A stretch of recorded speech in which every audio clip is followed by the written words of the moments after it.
Hi, and welcome to another episode of Hot Takes with me, the Silver Fox. And after the strange events of Nicola Sturgeon yesterday, sort of basically, parting of the ways of her husband, I think the divorce papers must already be in after what she's just done. Humza Yousaf says that it's good to have her back and that she still has a good contribution to make to the SNP.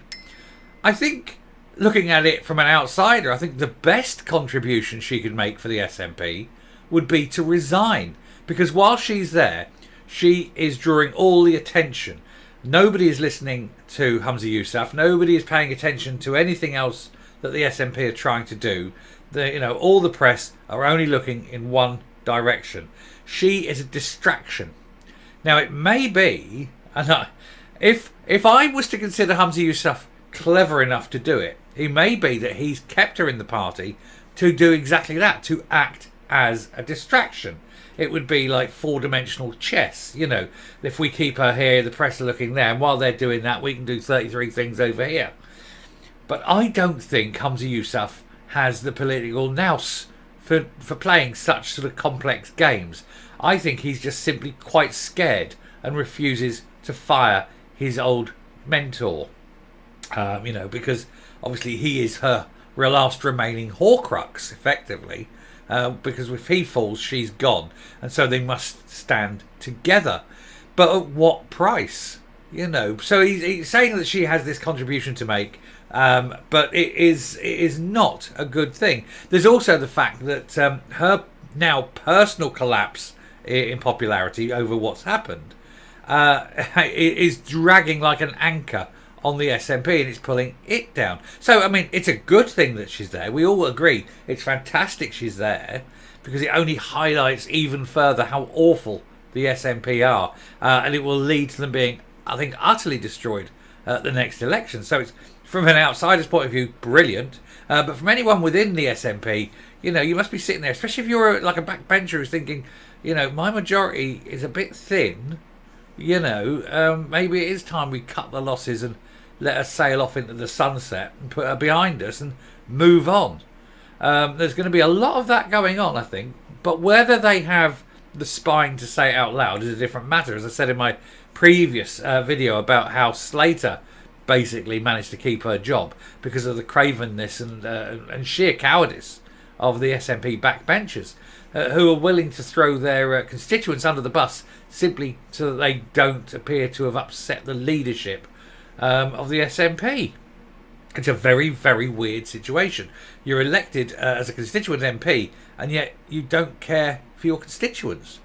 How odd. How very odd it is. Anyway, we'll take a look at this piece. It's not a long piece. Just take a quick glance at it and to see what's going on and why Humza Yousaf is still sticking by the what is now seen as a toxic and baleful influence on the SNP. Here goes. So Humza Yousaf says Nicola Sturgeon still has a good contribution to make and denies her woes will be the death knell for the SNP's independence dream, with the First Minister insisting support for breaking up the UK is absolutely rock solid. Well, it's only solid amongst a very small proportion of Scots. It's the minority of Scots that actually want it, and even amongst them it's hardly rock solid, because there's a lot that accept, yes, I want it, but on the other hand, I don't think it's ever going to happen. I don't know, 30% maybe rock solid. Not very good, is it? But it's one of these things where he has to say the things that he has to say, but it doesn't necessarily, just because he says it doesn't make it so. Certainly doesn't make it true. And so he's got to be saying these things. And I think she's starting to look very old, but that's just a personal thing. Asked if part of him wished she was not returning to politics, the SNP's leader says, no, not at all. She's a very good parliamentarian. She's got a good contribution to make, and therefore I'm not surprised she's coming back. She's been released for that charge. She's going to get on with the job of representing her constituents. Well, she hasn't done that for a week. She's been locked up with some solicitor, perhaps, thrashing out a deal so she doesn't have to go to prison.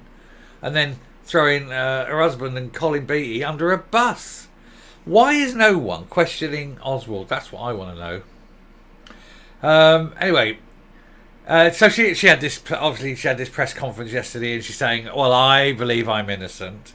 She didn't claim, actually, I can't remember the words, but it was one of those, I believe I'm innocent, I totally believe I did nothing wrong. But when she says I did nothing wrong, I think she's not just referring to any charges. I think in her mind she means anything.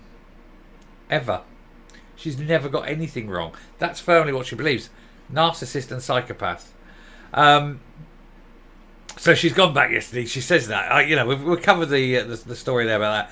But it's the fact that he's still backing her.